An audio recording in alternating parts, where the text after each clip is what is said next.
ఒక అన్న India SIM గురించి చెప్తున్నానండి, ఓకేనా. పొద్దున వచ్చారనమాట. అతను చెప్పిన మాట నాకు నచ్చింది, అందు గురించి నేను ఉదాహరణ కింద ఆ పదం వాడుతున్నాను. తర్వాత నేను ఎందుకు వాడాను అన్నది చెప్తాను, ఓకేనా.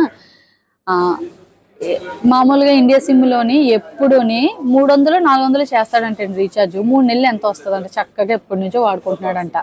వేరే సిమ్లోని ఒక 50 రూపాయలు తక్కువ వచ్చి ఆఫర్ కొంచెం 4 నెలలకి ఎంతో పెంచాడంటండి. పెంచినప్పుడు ఈ అన్న పాపం ఏం చేశాడంటే, అందుకు 50 రూపాయలు తగ్గుతుంది, ఇంకో నెల ఎక్కువ వస్తుంది కదా అలాగని చెప్పి అందులోంచి ఇందులోకి మారాడంట.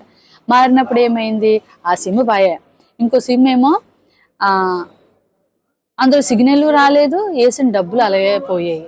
అప్పుడు ఇక్కడ ఖర్చు పెట్టాడు, 10 దినాలు ఖర్చు పెట్టాడు. ఇండియా 1000 రూపాయలు ఎంత ఖర్చు పెట్టాడంట. కానీ ఆ అన్న చెప్పిన మాట నాకు ఇప్పుడు ఇక్కడ సిమ్ముల కోసం చెప్పడానికి ఉదాహరణ కింద నాకు పనికొచ్చిందండి, అందుకే చెప్తున్నాను. ఒకవేళ ఆ అన్న వీడియో చూస్తే కనుక మీరేం బాధపడద్దండి, ఎందుకంటే ఒక ఉదాహరణ కింద చెప్తాను. మీరు చెప్పిన మాట ఎప్పుడు అమ్మ నుస్ దినార్కి రూపాయికి మనం ఆశపడకూడదు. ఆశపడితే దాని వెనకాల 10-20 దినార్లు పోతాయి అన్న మాట మీ మాట నాకు నచ్చింది, అందుకే నేను వీడియో చేస్తున్నాను. ఏం జరుగుతుందంటే కువైట్లోని ప్రతి సిమ్ము, మీరు ఏ సిమ్ తీసుకోండి, 60 GB 100 minutes, అంతకు మించి లేదు. అంతకు మించి ఈ రోజుల్లో వచ్చింది అంటే అది పోస్ట్ పెయిడ్ అవుతుంది, ఎప్పుడు ప్రీపెయిడ్ అయితే లేదు. మీరు ఇంకా వస్తుంది రాదన్నది కూడా మనం చెప్పలేము. ఉన్న వాటినే వాడుకుంటా ఒక 4 నెలలు 5 నెలలు వాడుకుంటే అందులో ఆఫర్ వస్తుంది, అప్పటి వరకు వెయిట్ చేయండి.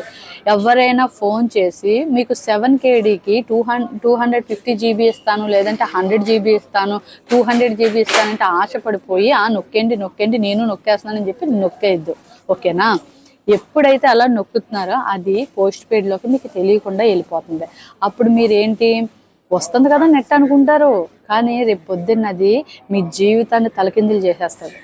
ఎంత డబ్బు కట్టాల్సి వస్తుందో తెలుసా, కట్టకపోతే జైలు శిక్ష కూడా వేస్తారు, ఇంటికి కూడా పోలేరు, మమ్మల్ని సాఫర్ అయిపోద్ది.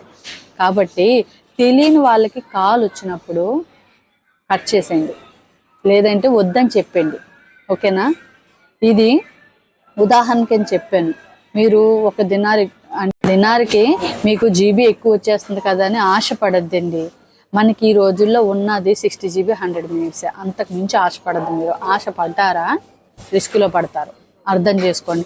మీకు తెలిసి మీరు అమూల సిమ్ తీసుకున్నారనుకోండి, లేదంటే పోస్ట్ పెయిడ్ సిమ్ తీసుకున్నారనుకోండి, మీరు కట్టుకుంటారు. మీకు తెలియకుండా చేయొద్దు తప్పు, ఓకేనా. కొంతమందికైనా వీడియో షేర్ చేయండి, కువైట్లో చాలా ఇంపార్టెంట్ వీడియో, ఓకేనా.